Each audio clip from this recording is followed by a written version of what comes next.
Hey guys, what's up? Sectortron here from OneHive Gazette, here with the next base destruction video, and this one is going to be interesting. I think there's going to be some good points, so I encourage you guys to stick with it to the end, because a lot to learn from it. It's from the Clash United War that we had this weekend, and we actually, after this one, we just got matched up with a farming clan, like full-on troll bases with everything exposed.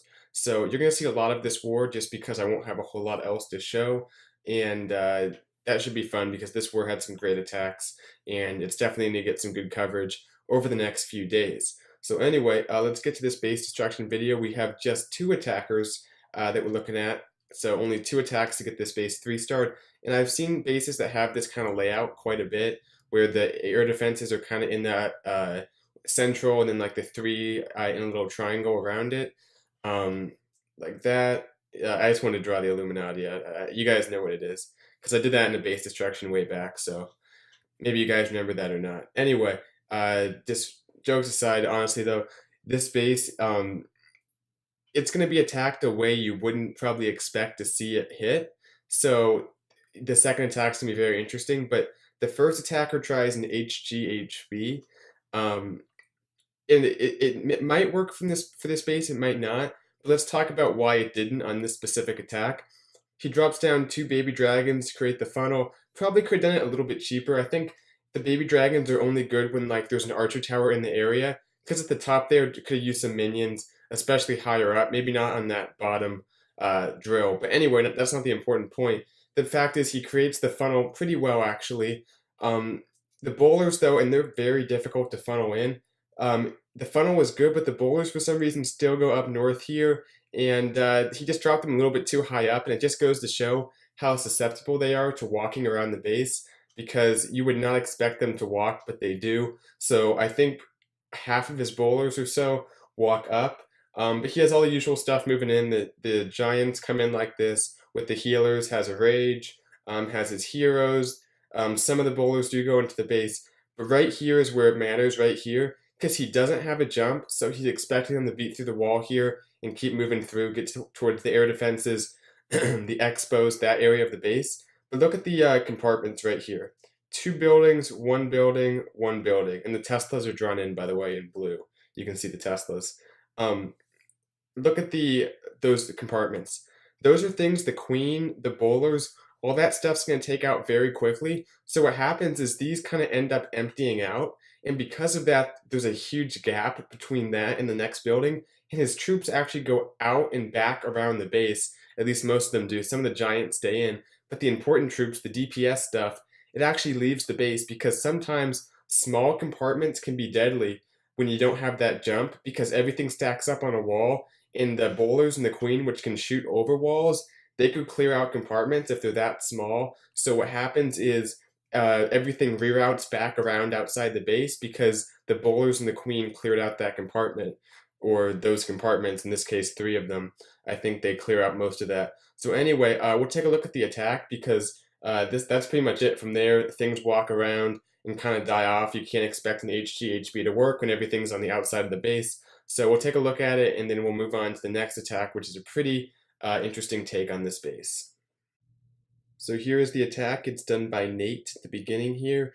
You can see he goes ahead and uses the baby dragons, which get, okay value. I guess the air defenses aren't that close, so that helps them stay up a little longer. But it's important to think that sometimes you can save the 10 troop space, do it for like 8 or 6 or something. But the main thing to watch is the kill squad of the attack. So there go the giants. Goes ahead and drops a few. I don't know why he did that, but there goes the main group. Wizards backing it all up. Everything's starting to move forward. Has the rage, just lets them beat through that wall, which is fine. But look at those bowlers. Look at them. They're going to go all the way up there because the wall wasn't opened, I guess. So you want that opening before you drop the bowlers. But the important thing is right here, poison for the CC troops, everything moving forward. Look at these bowlers. Take out the compartment, the queen also. There's a few wizards in there. Right here, boom, everything but the CC is down. His heroes leave the base. All that's in there is one bowler and a bunch of giants. So I guess the CC did stay up, but all the important stuff that the bowlers, that most of his troops could reach, especially at the bottom there, got cleared out. So everything goes around the base. So sometimes you might want to bring a jump. because I know typically you don't, but I've said this in my Clan War mini tips and stuff. Sometimes you need to bring that jump because there's just it's not a clear enough path. And no matter how well you created the funnel, your troops can and will go to the outside if you clear out all the compartments right in front of them, because they are not inclined to beat through 2 layers of walls to get to new buildings. So definitely the king walks, the queen and some of the bowlers also walk too. So right here, everything's kind of going to get clumped up on this wall here, and the healers are still up. He still has his hogs. We'll go ahead and go ×2 because it gets down to 95%, but the main thing to focus on was the beginning there, how just that little and I guess maybe for base building, that's something to keep in mind, is having those small compartments can screw someone up if they don't have a jump, because if the bowlers, the queen, clear it out before the giants smack through the wall, their kill squad could go to the outside of the base and they could be in trouble. So anyway, you can see here HGHB is pretty powerful because even still, gets pretty deep into this base, gets 95%. Before he runs out of time or the troops die or whatever. So anyway, good try to Nate. The plan was good. Had things stayed inside the base, I think it would have been a 3-star for pretty likely.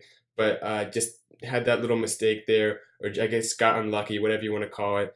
And his troops went to the outside. So let's take a look at another perspective on this base and how it got the 3-star. Okay, the attacker to get the 3-star is Anthony. And he actually starts things off somewhat similar. But just taking a look at this base real quick, the first thing you wouldn't expect is an air attack on this, because look how far the queen technically is from those air defenses.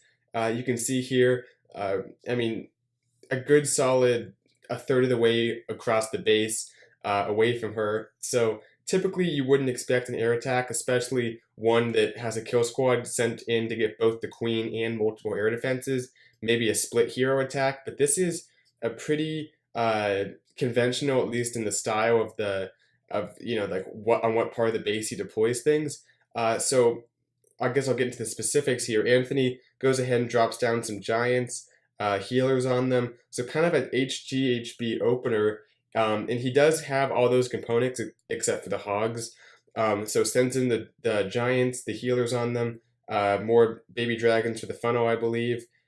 Bowlers also. He makes sure the wall's open, I think, which lets the bowlers go in, because now they can target this, whereas before they couldn't reach over the wall there because it's 2 tiles in between the archer tower and the wall. So they're able to go up and target that archer tower and enter the base. So it gets all the bowlers in there, and he brings a jump. So it has that jump right there. Nothing's gonna leave the base. Everything keeps moving forward. And look at these 3 air defenses, how handy they are. One here, one here, one here. And yes, he is going a little deeper into the base, but he definitely has the means to do it with the giants, the healers, the bowlers, the heroes. All that's going to be powerful enough to get into this base. And the thing is, the small compartments that hurt the first attacker, they're going to help Anthony, because they're going to keep all his troops from straying to one way or the other. So they're just going to sit in these kind of compartments right here, and they can target each one of these air defenses. At least the queen and the bowlers can, and I think the king can get this one at least, along with the giants. So the small compartments, whereas they hurt the first attacker, they're going to allow his troops to stay in the middle, target those air defenses, get those down, and from there, just sends in 2 lava hounds, some balloons, doesn't even need any spells for them, just uses the spells on the kill squad, because at this point, everything's really exposed on the space. This air sweeper goes down, I believe, so just basically has 1 air defense and a few archer towers to deal with, pretty much all of which can be targeted directly by balloons. So everything goes down really quickly. Awesome 3-star to Anthony. We'll take a look at the attack, then we'll wrap this up. So here's Anthony's attack. You can see it actually only has 1 baby dragon, so he drops the other one for more troop space, which I think was a good idea. So there goes the first baby dragon, and at the top, I think maybe he takes my advice and uses some wizards or some minions or something. But there go the giants, the healers, pretty much the same thing as the last attack, a standard HGHB, at least at the beginning. There go the bowlers, and I guess the wall wasn't opened up yet, but he had time to get it done. They were distracted on that army camp, so by the time they're stepping forward, there's an opening for them to walk through. So that's all good. Has the jump, like I said, that makes a big difference. I don't know why this guy had 2 baby dragons in the CC. It was kind of weird. But anyway, the Giants moving forward, and look at this, right here, they're already going to be able to target that first air defense, and from there, the next things for the bowlers, for the queen to target, just one tile over the wall of those air defenses. So already has 3 of them down. At this point, things are getting kind of stuck on the wall, running out of HP, doesn't have any spells left. So this is the time to send in the air troops. Like I said, he can target like almost all of those defenses directly, which is awesome for a balloon attack because they move so slowly. You want to get your balloons on those defenses as quickly as possible. The second lava hound, as soon as that one explodes, perfect timing, and this base is finished. You can see still has parts of the kill squad left up, as well as a lava hound and a solid 6 balloons or so. So just the Tesla and then a few defenses up there crushed this base. And like I said, you wouldn't expect this to be a base you'd hit with an air attack, or at least, like I said, coming at the queen, but also getting air defenses. But he makes it happen, and I think it goes to show how those small compartments, they can hurt you on an HGHB attack if they get cleared out too early and your troops run around. So that's something to keep in mind when you're planning an attack like that. Bring the jump if you need to, because you can't afford for your heroes to walk around the base, even if the funnel is going to be pretty good.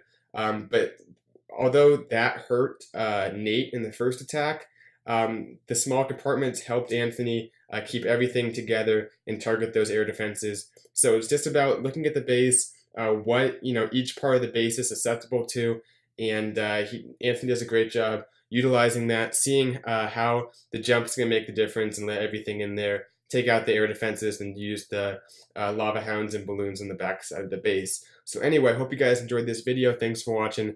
I'll see you guys later. Bye, Sectatron out.